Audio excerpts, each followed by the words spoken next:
Welcome to the Supply Chain Beyond the Hype podcast with me, Chris Clowes, and a variety of guests from across the supply chain world, ready to share their insights, stories, and experience to help you go beyond the hype.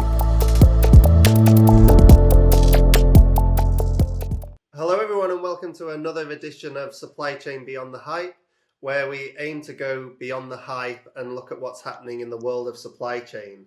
I really try not to mention the weather and make sure that the content stays evergreen, but it really feels like summer has ended and winter or autumn is here in a very wet Austria. I'm delighted to welcome two guests from around the world. We've got Natalyia Garasina based in Finland and Russell Lloyd based in the US joining me today. And a topic that I've been really excited to discuss because my two best ever performing LinkedIn posts are about this topic. And marketing experts tell me that one of them went genuinely viral with 100,000 impressions. So let's hope this takes the podcast viral. And is it Joe Rogan in the US that does a big podcast? Oh, yes. Maybe we can catch him up. Maybe not the same theme, but maybe we can catch him up. So the most important people, the guests, maybe you guys can introduce yourself and explain a little bit about your career now, because it's quite different to maybe some other guests that we've had on, and also what you did when you were working at Schenker. Maybe Natalyia, you can kick us off. Thank you, Chris. A really good introduction. My name is Natalyia Garasina, and I act as an independent consultant and a project manager. And I prefer to differentiate those because they are different for specific tasks, specific organizations. But why I'm here, I think we ended up in the same situation. One of my, or two or three posts about DB Schenker DSV acquisition ended up being viral, and it's created an enormous flow of new people into my network. And I think that was just it. Algorithm decided that that's everything that I can get from LinkedIn. So I keep writing about this. I keep following the integration because I have very interesting history with DB Schenker. I work both in operational branch and in the headquarters in Essen. And today I'm here as an observer, as a friend, as a former colleague, and some kind of industry expert, if I can call myself such. There are people with a whole lot less experience that call themselves experts. So that's true. Thank you for that introduction. And Russell? Yes, hello. Thank you so much for having me, Chris. Hello, Natalyia. My name is Russell Lloyd. I've been working in the call center operations, revenue operations, and sales operations spaces for the last 25 years. I was with Schenker from 2001 through 2014, both as director of telesales, and then spent 10 years as director of sales support for the Schenker USA division. And that encompassed all the usual pillars of sales support. So CRM, sales compensation, reporting and analytics, and also sales enablement and sales training. After leaving Schenker in 2014, I moved on to work in the hospitality, finance, and now transportation software as a service spaces, all in the same roles. So I've worked in a lot of industries, and that's because there's someone like me at every company, regardless of what's in the box or what's on the shelf, regardless of what they sell. And yet you get dragged back to the logistics. Yes, you know what? In a way, yes, I wound up back in transportation, this time in transportation technology and vehicle lifecycle management. But yes, back into transportation.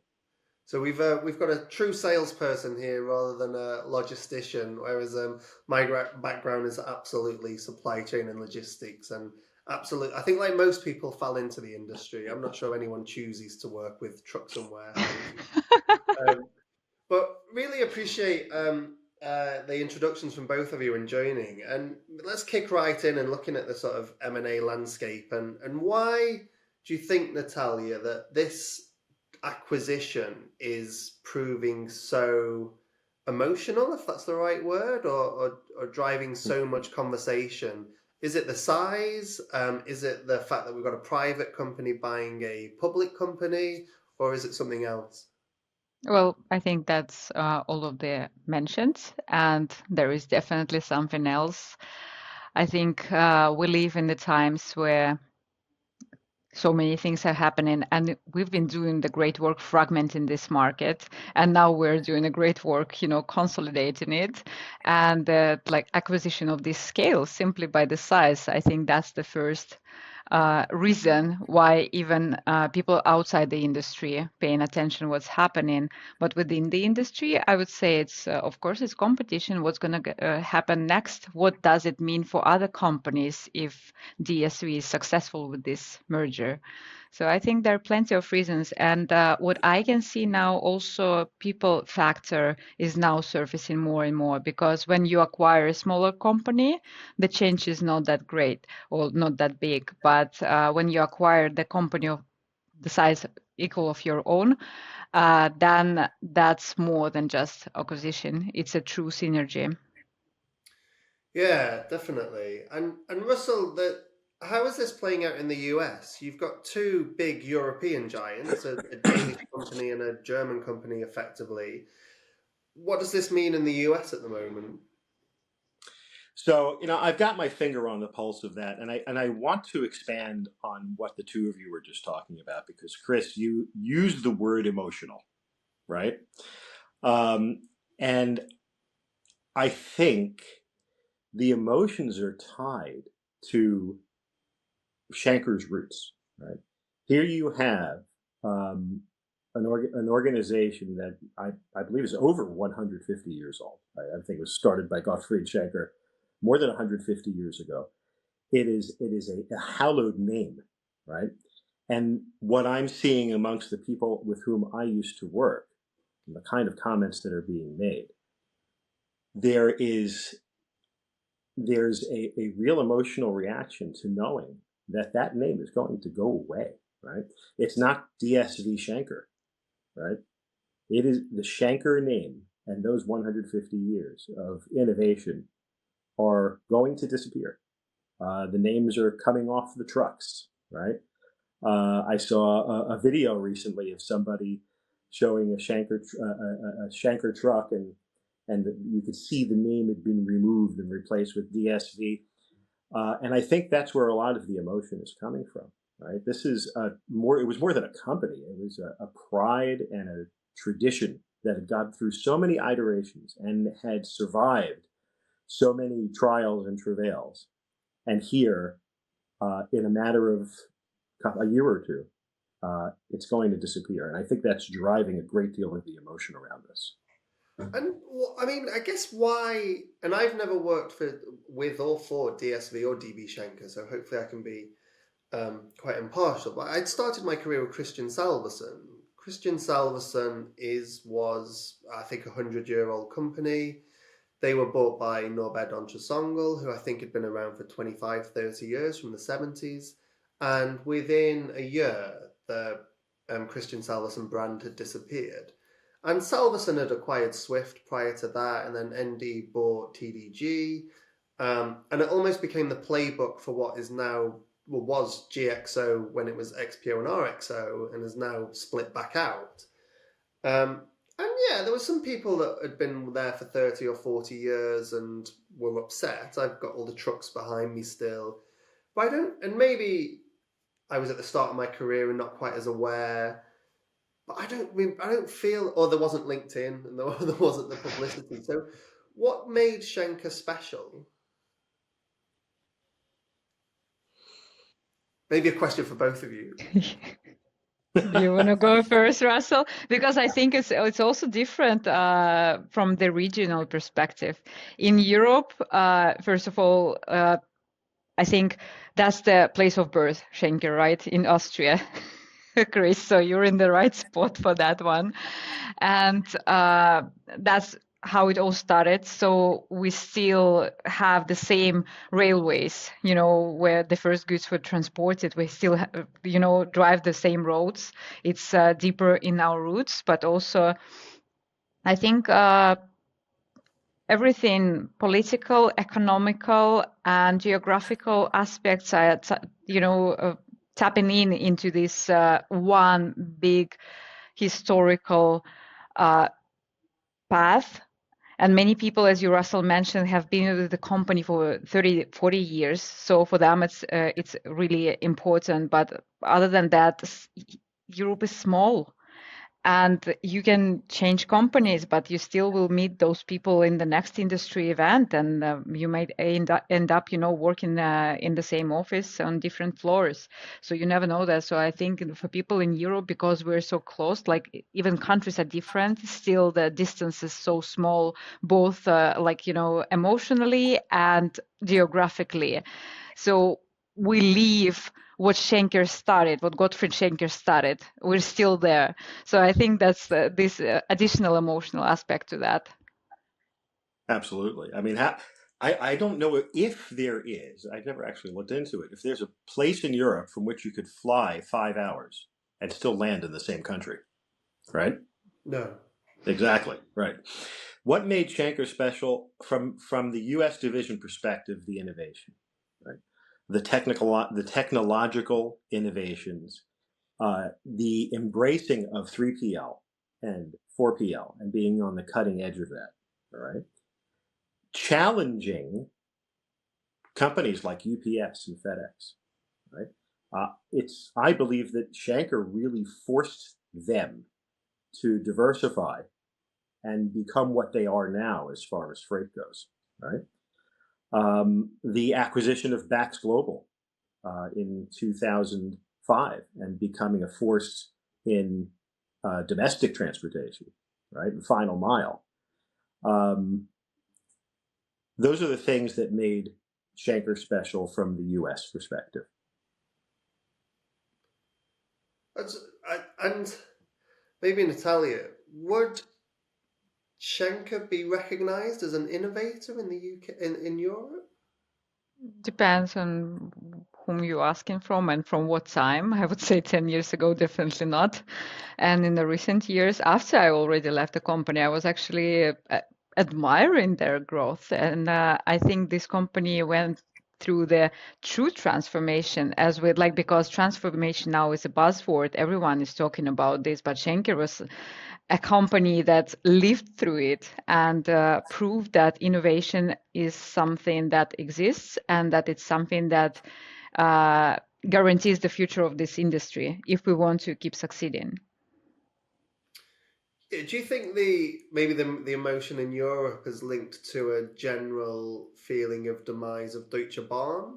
And like in the UK, we think that German trains are incredibly efficient and run on time. I mean, it could not be more wrong. UK trains are bad. Like Austria's are amazing. They're cheap, they're on time, they're clean, they're comfortable, they're spacious. Yeah.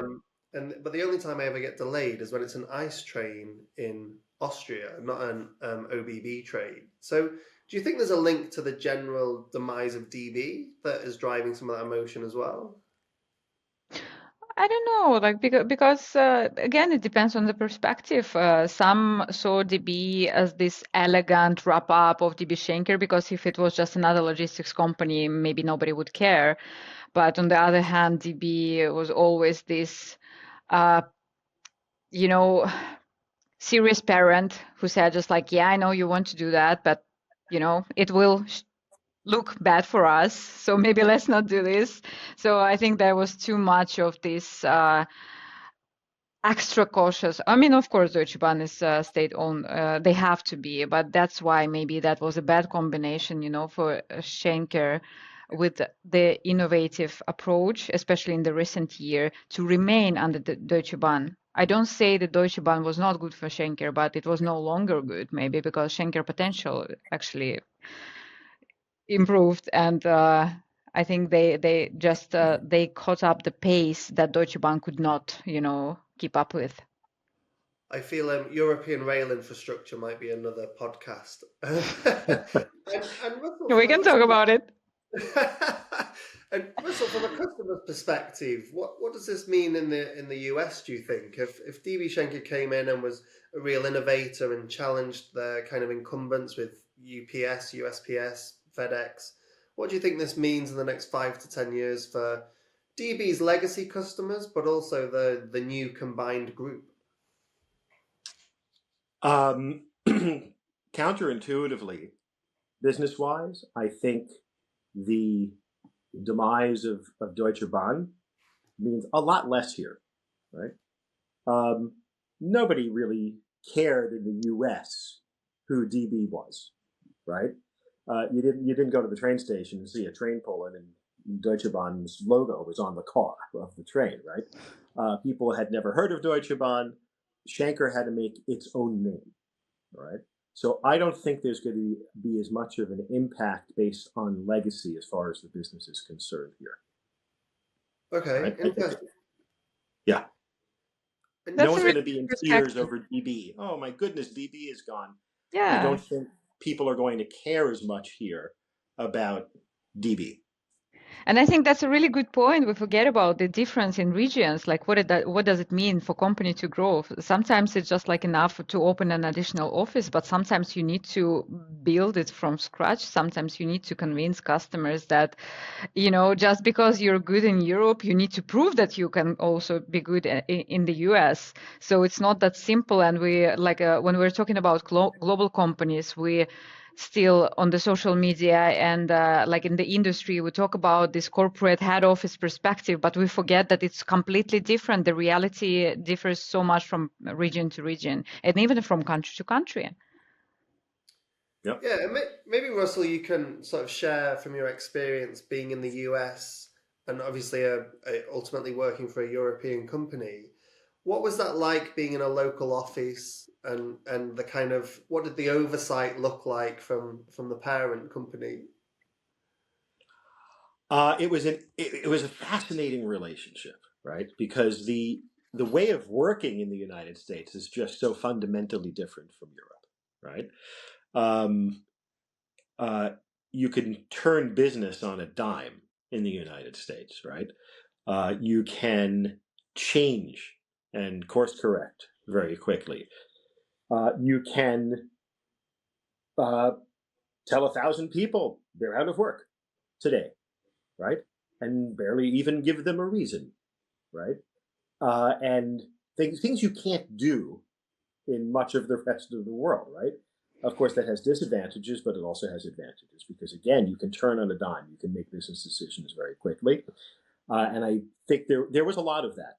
There was a lot of that where a lot of American colleagues would say, wow, they could never do this anywhere else, but they were doing it here, right? And most of these things were smart decisions, right?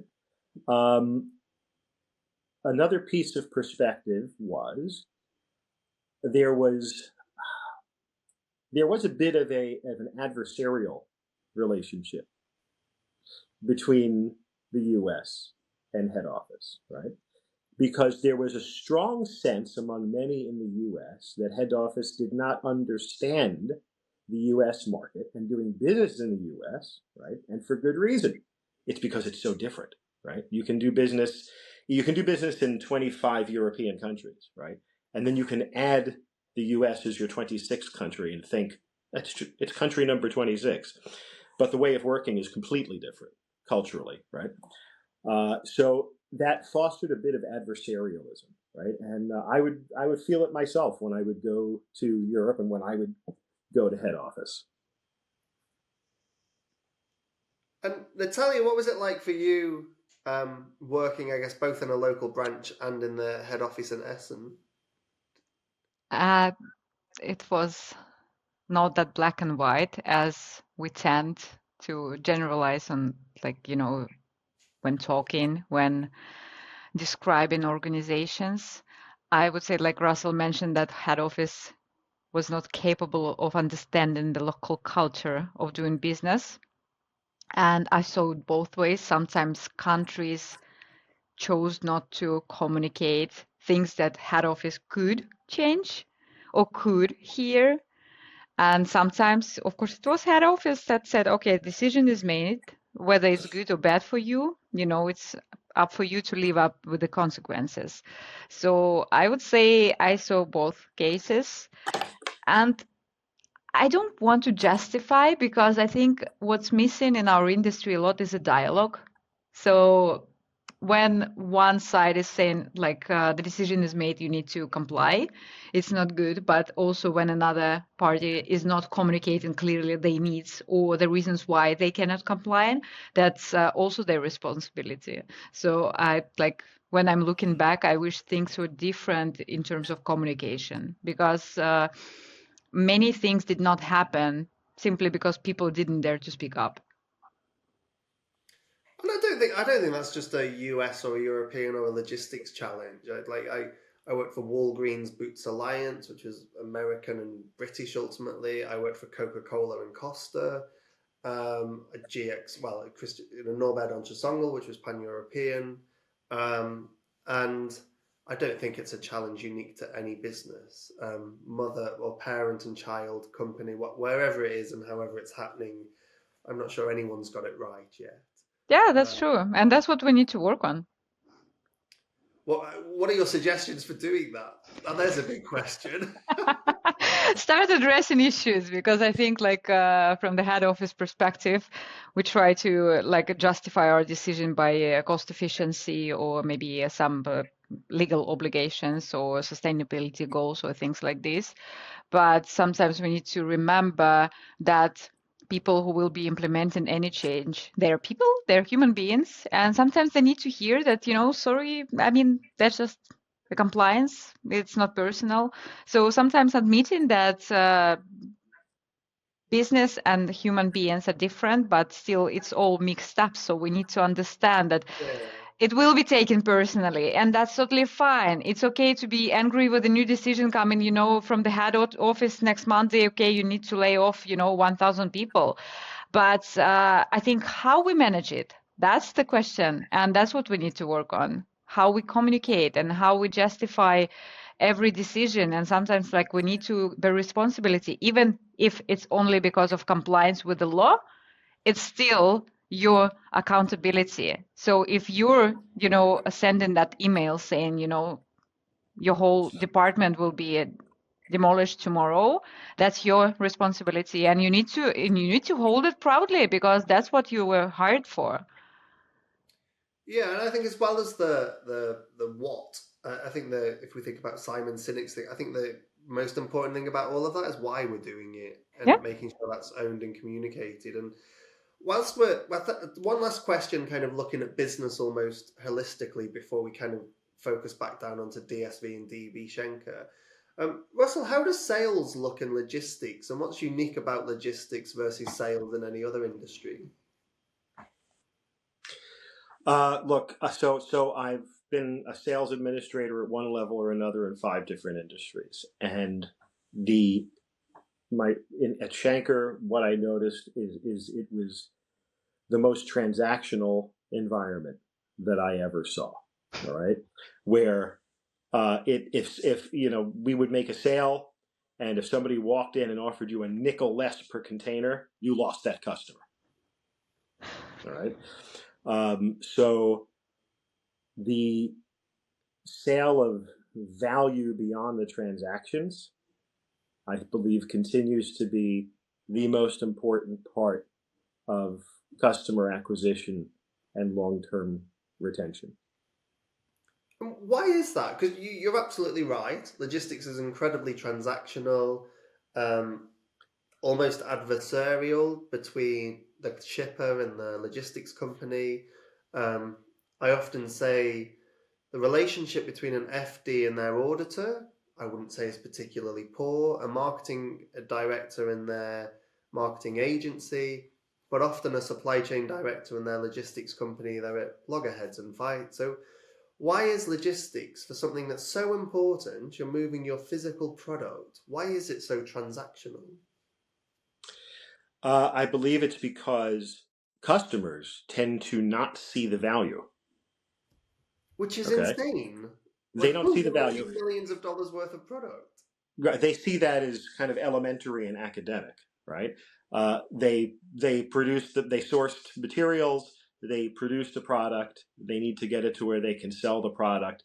That little piece in between is just a necessary evil and a cost. Okay, and of course, so it's a cost to be driven down, right? I don't think they understand, unless they're taught this by their logistics company, right? The value of all of that, right? I don't think they understand the amount of data that they can monetize to help drive efficiency through their organization. I don't think they see the value. It's just, well, get it from A to B and anyone can do it. I mean, how often does a container, I think it happened yesterday, but how often does a container fall off a ship, right? I saw that long. Yeah. Yes, so unfortunate. But how often does it happen? Not very often, right? So what does it matter? Who does it? What does it matter who does it, right? Just let's get this done for the least amount of money possible, right? Yeah. And I think though, and this is now going back, 20 years, but I think that the kind of price wars from the aughts, right, from 2001 through 2010 in there, helped push that along by commoditizing the whole business, right? It just became a matter of who could do it for the least amount of money, right? And when you engage in that as an industry, you commoditize the very thing that you're selling. Yeah, I wondered if 2021, 22, 23, when containers hit $20,000, pence per pallet for storage hit £3 per pallet per week, drivers' wages were going up. I wondered if that was going to be a moment where prices went up and stayed up and found a natural balance. They haven't. They've gone back to where they were. Pence per pallet per week is £1.50. Containers are back to below $2,000. Pence per mile is coming down again. I think hauliers are struggling in the US. So unfortunately, that hasn't stayed. It's just fallen off. And maybe commercialization of logistics is a third podcast on top of railways in Europe. I almost feel that people see it as kind of a utility. All right, your electric Yeah, bill, that's true. your gas bill, your transportation bill. Yeah, absolutely. I'm not And I sure like, they value it that highly. yeah, can I say, Russell, I like when you mentioned that nothing is going to change unless logistics service provider educate the customers. And that's the unfortunate, because we already create this value, right? And customers don't see it. It's just like we need to start reminding people we have oxygen, but it's like, it's something that without what you wouldn't be able to breathe and live. And the same with the logistics. But they don't understand that logistics service providers need to evolve and make some money as well. That would be nice, right? And that again takes us back to the dialogue and some joint forces. And that's why I think mergers like DB Schenker and DSV, they're actually making logistics more visible for the supply chain at whole. Because right now it's just like, yeah, transport company, the truck has always been picking it up. But when DSV comes and says just like, okay, yes, we come and pick up, but there's more to it and you're going to pay for more to it. Yeah. Yep. So at least that's how I see it. Sorry, Russell, I think I cut you off. No, not at all. Not at all. Well, let's try and pick ourselves out of the macro world of logistics and some of the huge challenges and come back to sort of DSV and Schenker. Maybe Natalyia first from a global perspective, and then Russell, what you think this means in the US. What and why are DSV hoping to do with this acquisition? We don't read their minds, but I like... As an expert in logistics, Natalyia. Yes, I would say that DSV made this because they only wanted to build up the size. They saw the potential in the transformation that Schenker underwent through and the updated IT landscape. So they've been thinking more about the future So because joining these two companies, yes, it can give you some new customers and some new warehouse sites, and a few trucks in a fleet. Schenker's green fleet is the biggest in Europe, so it's a nice addition. But I think with this acquisition, it was different for DSV because they saw value for many decades upfront. So the culture Russell was talking about, it's not going to disappear as such because people will transfer it, those who weren't asked to leave. And do you think DSV, and again, almost purely hypothesizing, do you think DSV needs that culture from maybe a bigger organization? So I think DSV was founded in 1970 something. It's Yeah. gone through a huge growth driven predominantly through acquisition.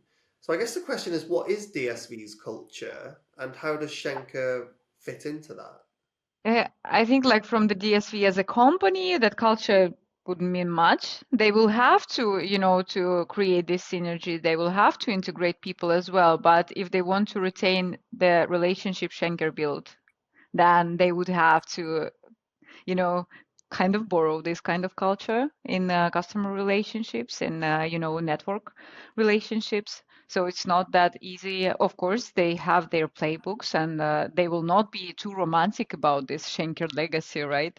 But there are more nuance to this. I think this is something between the lines. It's not only about the cost, it's not only about operations, it's also about something that, okay, who are the buyers? Buyers are people. And why would they choose the company without face, without culture? Because Schenker have been building relationships.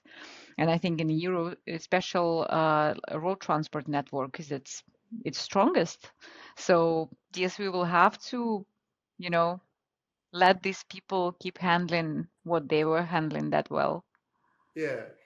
And in the US, Russell, do you think this is brings more competition for the big parcel carriers like FedEx and UPS, or more competition for CH Robinson and Expeditors, or is it going to be a challenger to GXO and XPO?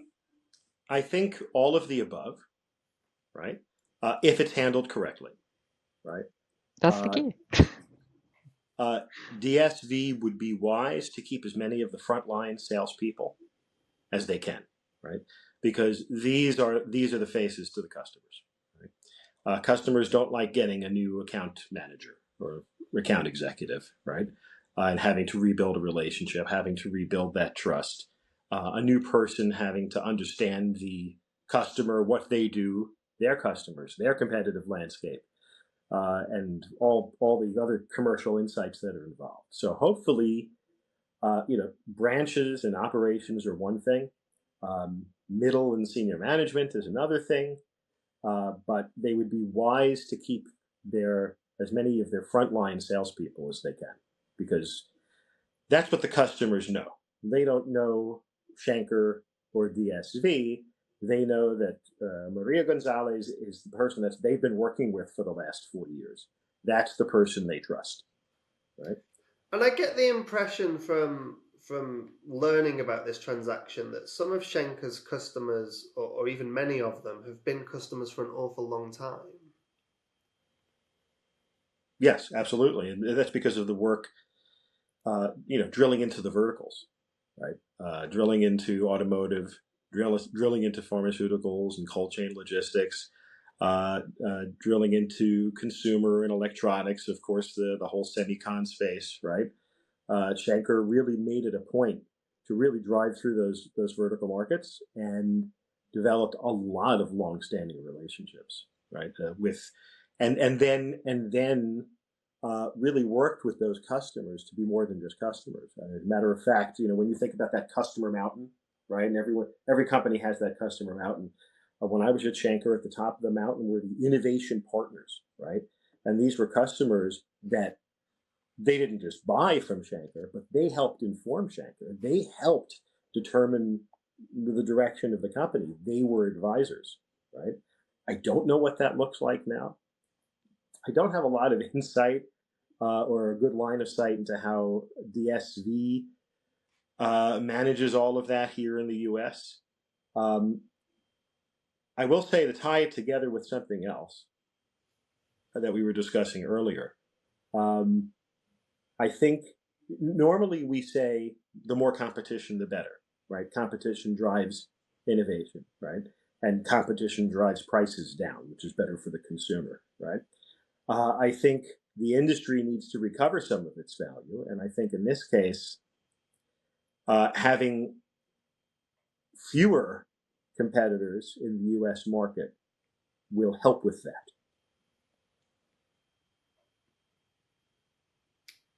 Right. And I think And I don't think it's the end. I don't think this is the end. Right. I think I don't think this is absolutely. the end of acquisitions for DSV. At the top, It's I think at not. the top end of the market, you're seeing so GXO are buying Wincanton in the UK, having snapped up Clipper. I think Seva have just bought or this year or last year, a logistics company in Turkey. Seva now obviously part of Bolloré and CMA CGM. So I think the very top of the market, top 10, top 20, is absolutely consolidating. I think it's the middle which then provides opportunity for the middle. But I think the level of consolidation that needs to happen down at the bottom, where you've got owner operator truck drivers across the world, the US, Europe, and the UK, that are running one or two trucks, if that. And they are ultimately the people that make logistics operate and work. So I think DSV have got 22,000 trailers across Europe, but very few tractor units. The subcontracts are all out to owner operators, and it'll be interesting. Do the top end of the market, so the big players, drive profit by squeezing the bottom, or by consolidating and getting more from their customers and delivering value? So I think that'll be interesting how that all And plays out. I think that's what Schenker did. They created a good ecosystem of those small truckers, driving for Schenker. And that's the value DSV now purchased, because Schenker had very loyal carriers. Yes, they are independent companies. They integrated with Schenker systems, and they proudly carried that logo. And now we'll see how many of them will be ready to work for DSV. You mentioned a couple of times then, Natalyia, systems and technology, and kind of Schenker were perhaps seen as an innovator. What do you reckon the next couple of years looks like from an IT integration? And is it going to be everyone moves onto DSV or Schenker systems, or do you think it'll be quite fragmented for quite a while? Because that's a big change program. Yeah, I mean, I've been called crazy many times for saying that I do believe that DSV might be using Schenker TMS, at least in the road transport, because that's where the most development happened in the past few years. And I do believe that there will be fragmented infrastructure for quite a while, because it takes time to migrate, but you cannot, leave things like they are. So there will be some midterm solutions in parallel with the full integration. So if I remember correctly, the full integration was planned 2 years from now.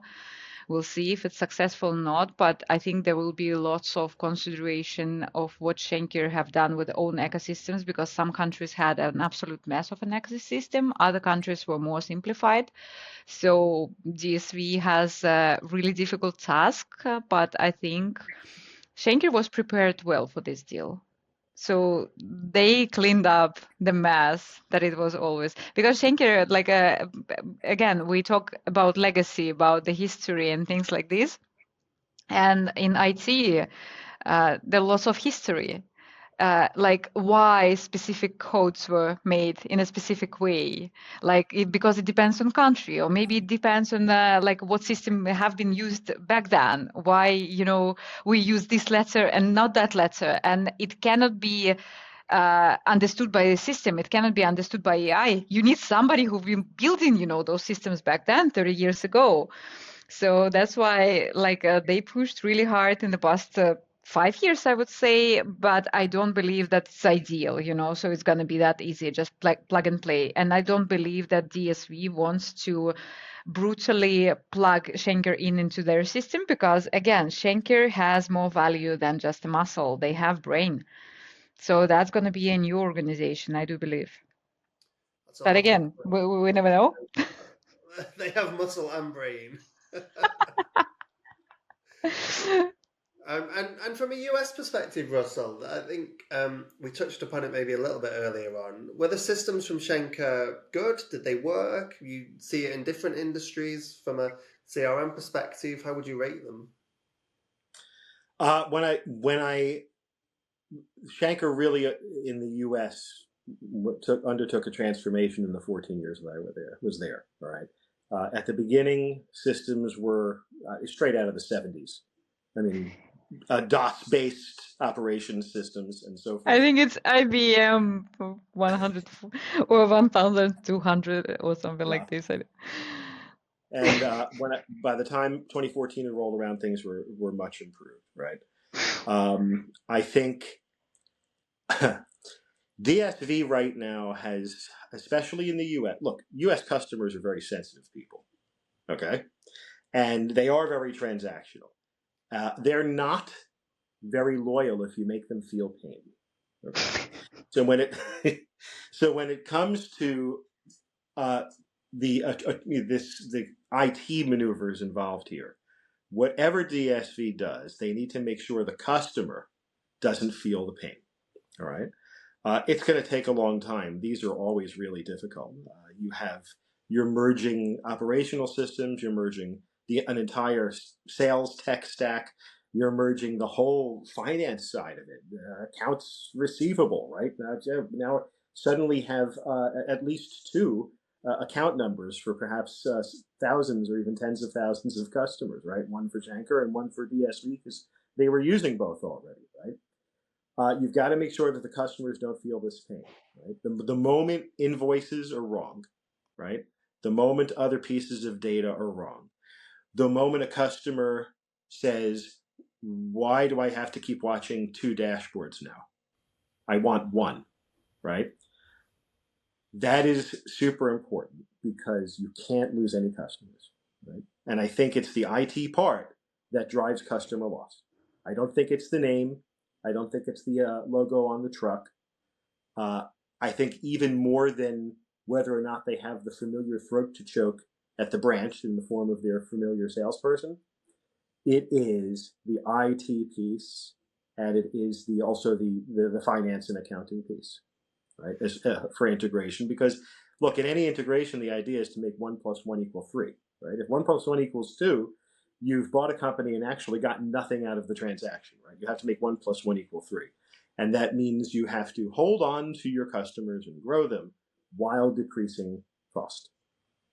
And to make 1 + 1 = 3, they've got to hold on to customers. They've got to make sure they don't feel the technology pain.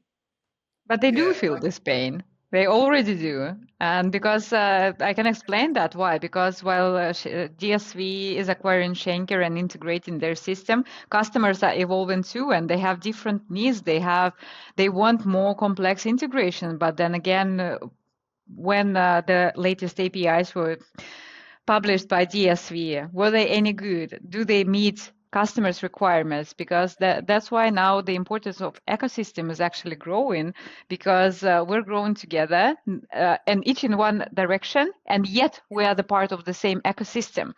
So right now, while DSV is focusing on getting own IT stack in order, customers doing the same, but their requirements are changing. So now DSV needs to, in addition to integrating Schenker, they need to actually broaden their expertise in IT.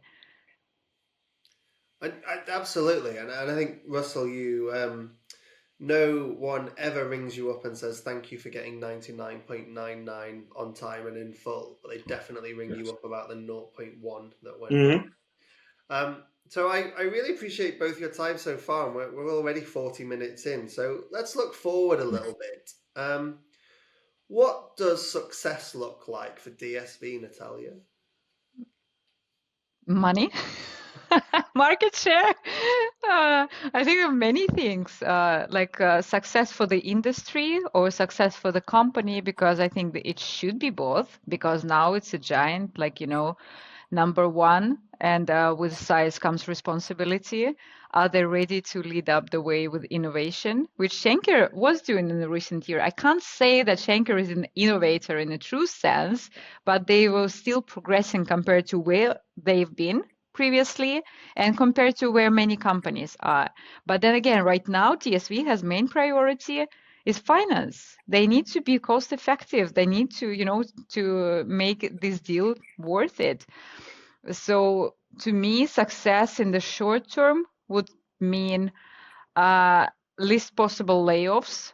We've already seen some, and more to come. And yet, I hope that DSV would retain Schenker talent. Then that would be a reasonable IT system. I can't see that it would be perfect because, as I said, customers are also, evolving, and log tech providers, they also, going in one direction. So we, unless we all, work together, which is not going to be the case. So we will be considering it case by case. But for DSV now, they will have to invest in IT. They will have to retain Schenker people, and they will have to remain profitable, because that was why they were so, famous for. And Jens Lund did a great job on numbers. Again, we can speculate a lot about his management styles. It's not for us to judge, I think, but I believe that their ambition regarding actually doubling the size of profits is better to, aim higher. They did not achieve it, and I saw lots of spite about this, that the DSV got too ambitious, but it was never maybe the goal, to fit into like 100 budget, but it's better to at least try. So I would say success will be both, like for both companies, that Schenker logo would disappear, not for nothing. Yeah, absolutely. And Russell, it's too easy a question to ask. What does success look like for customers? So what would failure look like for customers? What would failure look like for customers? Maybe that's an even easier question to answer. I don't know. Failure for customers, it would look like I'm losing connectivity. Okay. It's becoming more labor intensive to do business with you, right? It's obviously if my bottom line is suffering, right? And that can suffer just from the amount of time it takes me to do business with you. If my relationship with you or any vendor starts to become fragmented, right? If I have to call over here for one thing, I have to call somewhere else for another thing, and I have to call somewhere else for another thing and speak to different departments. We all know how that is, right? All right, well, no, I can't help you. Hold on, please. I'll get someone who can, right? Over and over and over and over. Customers get afraid of that when they see these mergers. Here we go again, right? They're ready. They are afraid. I guarantee it. They're looking for it, and they're ready to find the fault with how this integration is done, right? That's what failure would look like, is feeding the customers what they were afraid of, right?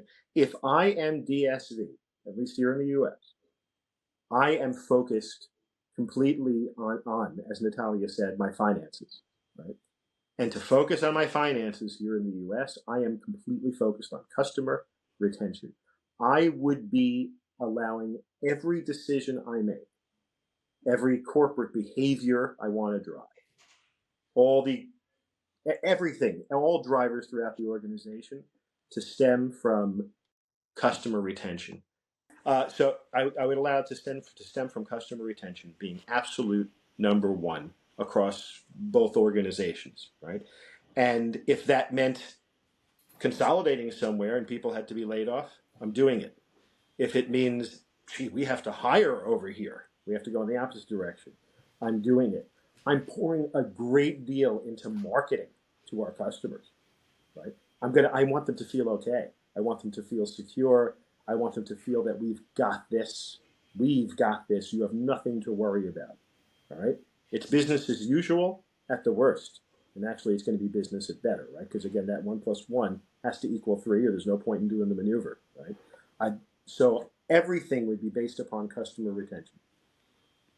I think for both of you, I think really interesting insight that you look at a merger and you think, well, how do I save money, drive efficiency, and integrate the two businesses? But actually, what you say, Natalyia, what am I getting that is maybe more qualitative, that's more less transactional, less tangible, and what does DB bring that we can actually benefit from more than just customers? And Russell, I've never thought of an integration that way. That perhaps the biggest priority is how do I keep as many customers as I possibly can? And I think what a great thought to finish on. So I really, really appreciate both of your input. I think we've had a really wide-ranging discussion that has covered all aspects of business as well as a huge acquisition. And I think possibly one of the biggest ever in the logistics sector, certainly value-wise. And So far.